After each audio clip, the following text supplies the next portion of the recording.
New this morning, nearly 10 million people are hard of hearing and close to 1 million are functionally deaf here in the U.S. According to the CDC, hearing loss is considered North Dakota's silent enemy.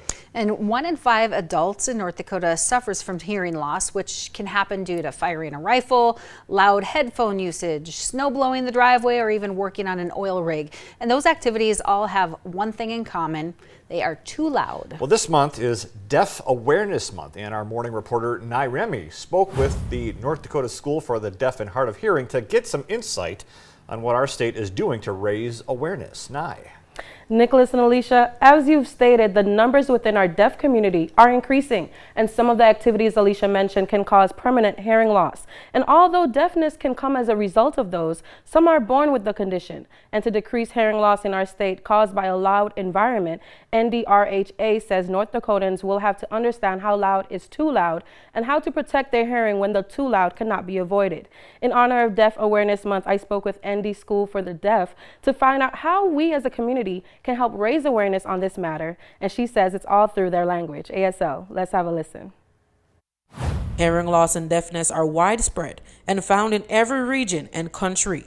Right now, currently more than 1.5 billion people, which is almost 20% of the global population, live with hearing loss, with 430 million with disabling hearing loss. This is according to NIH.gov. With these numbers in mind, an increase in public awareness is needed, and our deaf community here in North Dakota are struggling with being heard.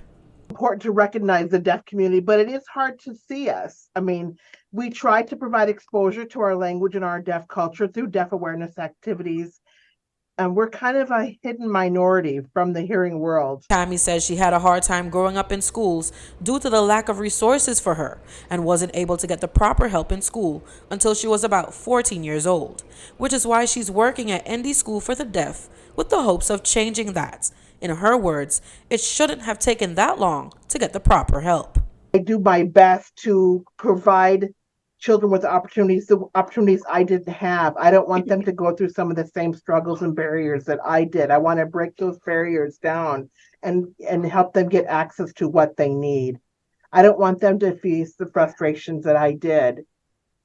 I know I could have easily blamed various individuals, but that would have been a waste of time. With the frustrations that came with not being able to communicate with people without an interpreter in American Sign Language, do you think public schools should implement ASL to teach our students the language?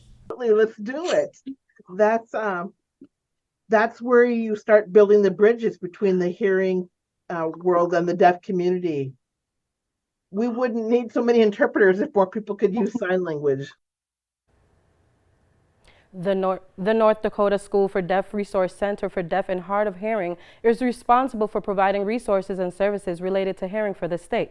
And Nicholas and Alicia, throughout Deaf Awareness Month, they're planning on spreading the deaf community's culture and love throughout North Dakota.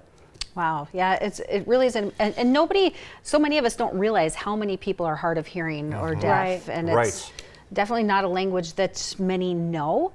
And I know my son, he's not deaf, but he can't speak verbally. So that's something we're trying to teach ourselves too, is a little bit of sign language to try to communicate. And so it's just so important. Especially since it's such an audio-visual world we live in, it's important to make sure people have all the resources available. Did you learn a few words there, Nye? I did. I learned, how are you? I love it. They taught me that. That's very good. Very good. Thank you, Nye.